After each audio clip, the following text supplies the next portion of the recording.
Olá, graça e paz, muito bem-vindos a mais um programa de estudos bíblicos aqui na Rede Super. Eu sou a pastora Ana e convido você para ficar comigo aí nos próximos minutos e juntos nós vamos estudar a palavra de Deus. Hoje, queridos, eu gostaria de compartilhar com você uma mensagem que está lá no livro do profeta Jeremias. Esse profeta aqui, queridos, conhecido como profeta chorão. Vamos lá? Capítulo 18, dos versos 1 ao 6. E o tema da nossa mensagem é: Deus está entregue à sua obra. Deus está entregue à sua obra. Vamos ler comigo? Vamos lá. Diz assim: Esta é a palavra que veio a Jeremias da parte do Senhor. Vá à casa do oleiro e ali você ouvirá a minha mensagem. Então fui à casa do oleiro e o vi trabalhando com a roda, mas o vaso de barro que ele estava formando estragou-se em suas mãos e ele o refez, moldando outro vaso de acordo com a sua vontade. Então o Senhor dirigiu-me a palavra: ó comunidade de Israel, será que eu não posso agir com vocês como fez o oleiro? Pergunta o Senhor. Como barro nas mãos do oleiro, assim são vocês nas minhas mãos, ó comunidade de Israel. Queridos, desde o livro de Gênesis, nós vemos Deus se revelando ao homem, convidando o homem para andar com ele, para estar nos seus caminhos. Nós vemos Deus aqui diversas vezes alertando o seu povo quando o seu povo se desviava dos seus caminhos, quando o seu povo endurecia o coração para ele, quando o seu povo se apartava da sua presença. Então nós vemos aqui tanto o convite de Deus para nós, como também o alerta de Deus para nós quando ali, essas pessoas estavam em perigo. E vemos também que por diversas vezes o Senhor deu ao seu povo a chance do arrependimento. Mas porque o povo, queridos, não se arrependia, então às vezes o Senhor trazia ali um juízo, trazia ali um castigo, como um pai que ama o filho e o disciplina. Assim Deus o fez algumas vezes com o seu povo. Porque enquanto Deus convidava, enquanto Deus se revelava, enquanto Deus abençoava, muitas vezes o homem endurecia o seu coração para esse Deus. Muitas vezes esse homem se apartava de Deus, ia para longe de Deus. E aí, para que Deus não o perdesse, para sempre, ali o Senhor o disciplinava como uma forma que ele pudesse se arrepender e voltar para o Pai.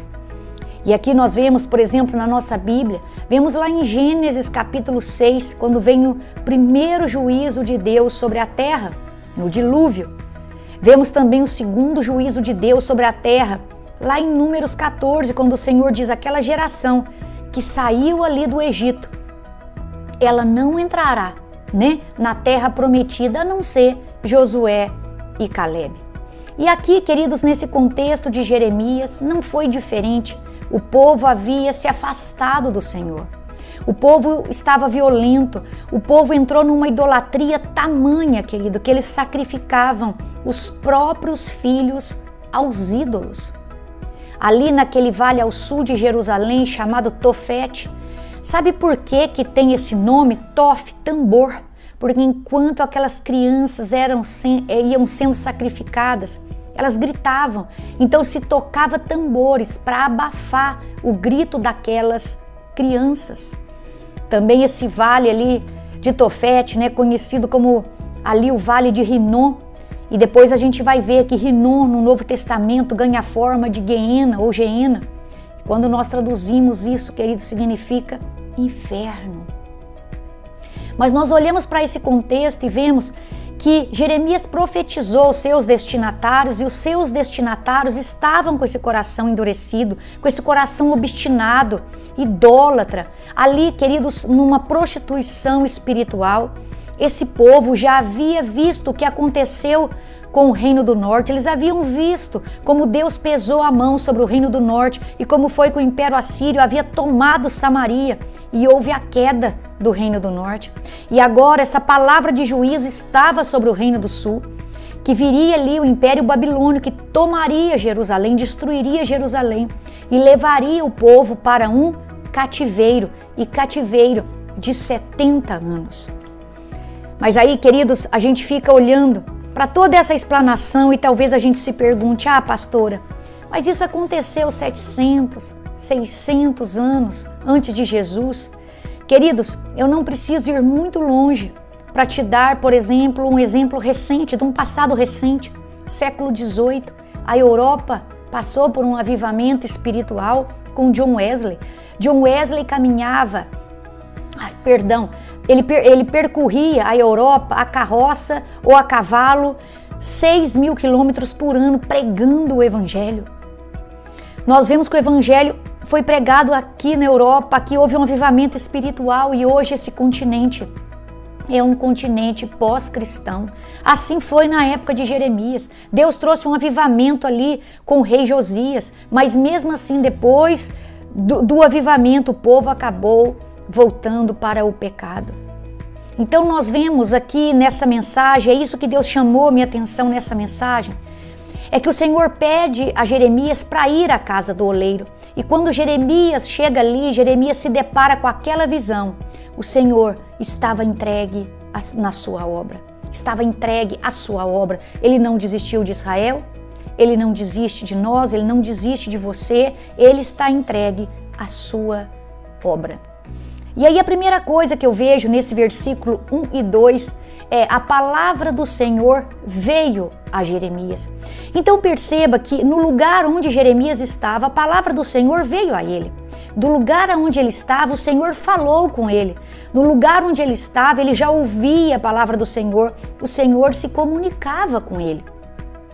Mas mesmo assim o Senhor diz no verso 2: vá à casa do oleiro e ali você ouvirá as minhas palavras. Queridos, isso me chamou a atenção.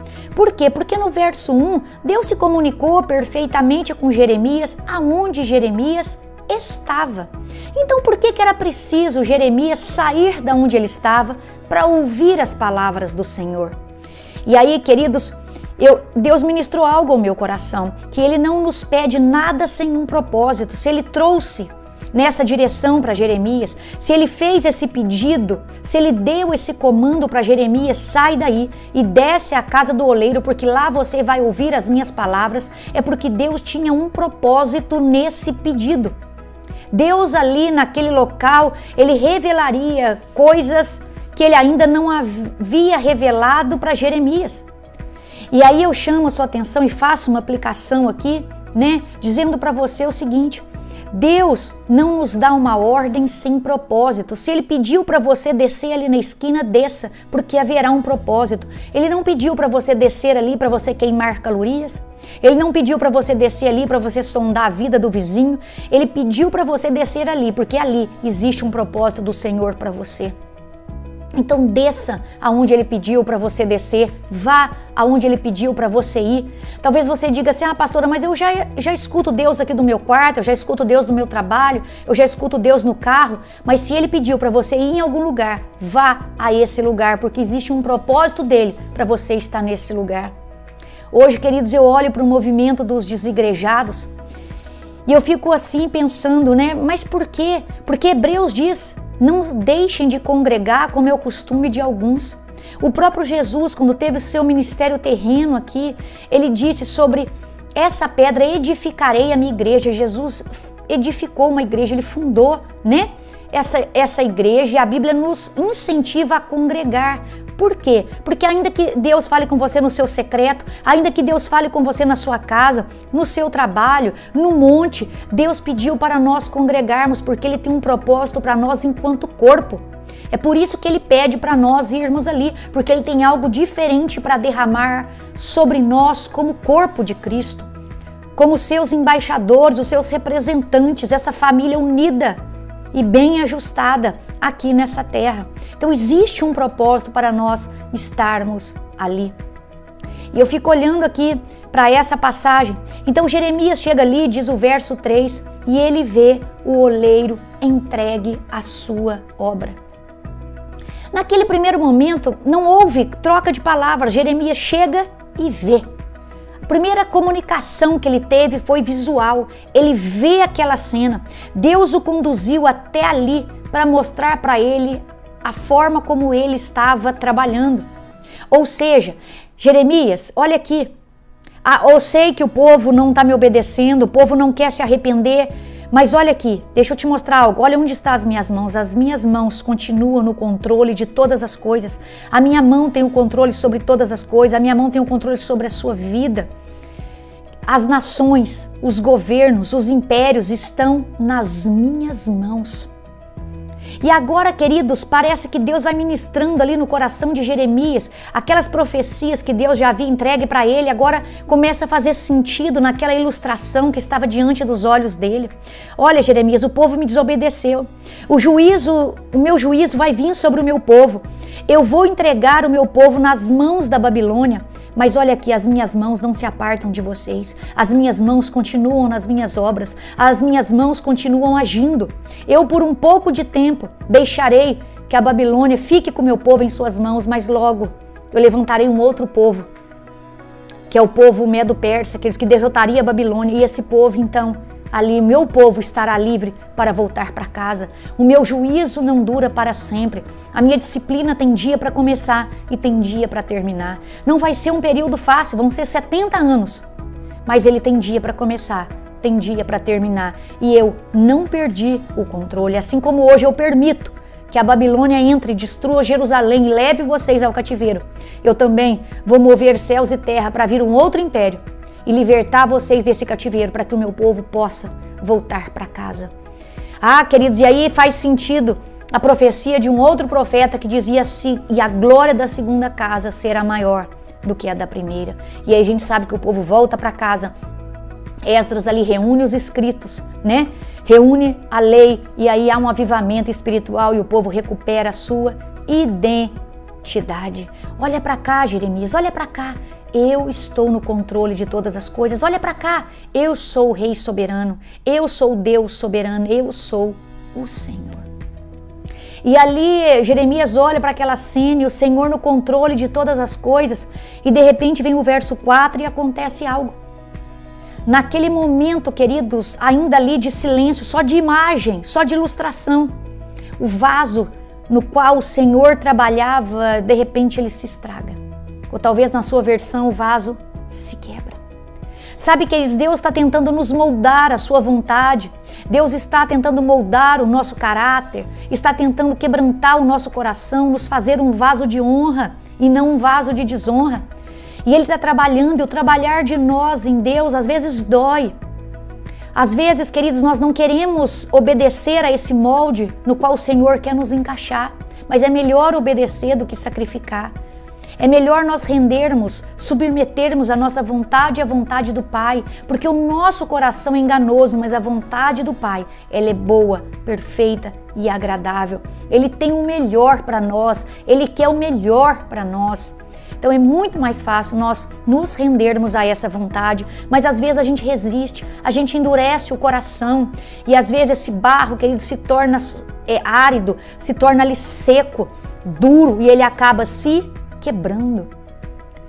Queridos, eu fico aqui olhando, o vaso se quebra, não fora das mãos do Senhor, esse vaso aqui ele se estraga nas mãos do Senhor. O Senhor está tentando, mas de alguma forma, queridos, o Senhor permite, às vezes, esses fracassos. Às vezes o próprio Senhor nos quebra, que é para moldar o nosso caráter, moldar o nosso ego, quebrar com o nosso orgulho, não é assim? Nós vemos, por exemplo, o apóstolo Paulo, a vida daquele homem, queridos, aquele homem era um homem estudado, um homem preparado, um homem zeloso da lei. Ele tinha tudo para ser ali nos próximos anos um chefe do Sinédrio. Esse homem era um homem poliglota, ele era um cidadão romano, olha quantas credenciais esse homem tinha. Mas ali um dia Deus ali, queridos, pega Saulo de jeito, deixa ele ali 3 dias sem visão, né? Saulo vai sendo moldado e se transforma em Paulo. E aquelas credenciais desse apóstolo, hoje ele diz: tudo isso eu considero como esterco. É tão maravilhoso. Esse apóstolo, querido, foi moldado e hoje ele diz, entre todos os apóstolos, eu me considero o menor, eu sou o menor. Aquele que tem 1/3 do Novo Testamento ali escrito, ele diz, entre todos eles, eu sou o menor. Certa vez o próprio John Wesley, queridos, ele foi ali já como missionário para a América, para trabalhar com os índios, para levar a palavra do Senhor aos índios. E ele ali naquela viagem, ele viaja com alguns dos missionários morávios e o testemunho daqueles morávios impacta a vida então de John Wesley. E ele vai para a América e ele diz a seguinte frase: eu fui para a América para converter os índios, mas quem me converterá? Deus naquela viagem mostrou para ele que ele ainda tinha uma longa caminhada, mostrou para ele que ele ainda não estava pronto. Deus ali, queridos, moldou ele para que ele fosse usado como esse grande avivalista, como foi usado. Por isso não resista, queridos, ao toque do Senhor, não resista ali a essa escultura que o Senhor, a esse molde que o Senhor quer fazer na sua vida, porque Ele só quer, na verdade, te transformar num vaso de honra para a casa dEle e para o reino dEle. Sabe, queridos, nós precisamos entender, e essa aqui a passagem é tão propícia para isso. Nos mostra aqui, como diz o verso 6, como barro nas mãos do oleiro, assim são vocês. Nós somos esse barro. Ou seja, nós somos pó, nós viemos do pó e para o pó voltaremos. Jó capítulo 1, verso 21 diz, nu saí do ventre da minha mãe e nu partirei. Ou seja, no dia que nós passarmos dessa vida para a vida eterna, nós, queridos, seremos ali enterrados, né, com a roupa do corpo. Nós não podemos levar nenhuma mala de 10 quilos, nenhuma mala de 1 quilo. Nós iremos com a roupa do corpo. Nós não vamos poder fazer um pix para o nosso banco celestial, para acumular lá os nossos tesouros, não. Os nossos tesouros acumulados lá, que eles foram as nossas boas obras que nós fizemos aqui e que está somando para o nosso galardão lá no banco do céu. Então nós precisamos ser humildes, precisamos nos esvaziar de nós mesmos, precisamos quebrar o orgulho, a soberba no nosso coração, e isso faz parte desse moldar do Senhor na nossa vida. Queridos, o Senhor quer nos usar e quer nos usar como um vaso de honra, mas é preciso que eu e você nos submetamos a esse trabalhar dele em nós. Certa vez, Moody estava numa pregação e ouviu o seguinte comentário: o mundo ainda está para ver o que Deus pode fazer com alguém que se entrega completamente nas suas mãos. Então Moody disse, eu quero ser esse homem. E Moody foi o maior evangelista do século XIX. Ah, queridos, precisamos nos submeter ao agir de Deus. Precisamos nos entregar completamente nas suas mãos para o seu trabalhar, para o seu agir, para o seu moldar. Talvez você esteja aí agora, querido, cheio de rachadura. Deixa Deus te consertar. Ou talvez você esteja quebrado. Deixa Deus te refazer. Você olha para isso daqui e vê que quando o vaso se quebrou, quando o vaso se estragou, Deus não jogou o vaso fora. Deus não pegou aquele barro e deixou de escanteio, Deus não abandonou aquele barro. Deus começou a refazer aquele vaso do mesmo barro. Então Deus não descarta você, Deus insiste com você, Deus insistiu com Israel e hoje Ele insiste conosco. Deixa Ele te refazer, deixa Ele tampar essas rachaduras que estão aí, deixa Ele fechar essas brechas que foram abertas, né, no decorrer dos anos, talvez por pecado, talvez por mágoa, talvez por rancor. Deixa Ele te refazer nesse dia, queridos. Sabe, eu fico olhando aqui para essa passagem e vejo que o Senhor está moldando ali um vaso, colocando nele cada uma das características nesse vaso, adornando esse vaso, como vai ser a sua voz, o seu temperamento, a cor da sua pele, a cor dos seus olhos. Isso tudo, queridos, vem de Deus para nós. Deus nos planejou. Nós não fomos obra do acaso, nós não somos um acidente, nós somos planejados por Deus, nós somos sonhados por Deus, né? E hoje, queridos, nós precisamos continuar, porque Deus continua a sua obra, Deus continua entregue a sua obra, nós precisamos continuar entregues nas suas mãos enquanto Ele continua essa obra na nossa vida.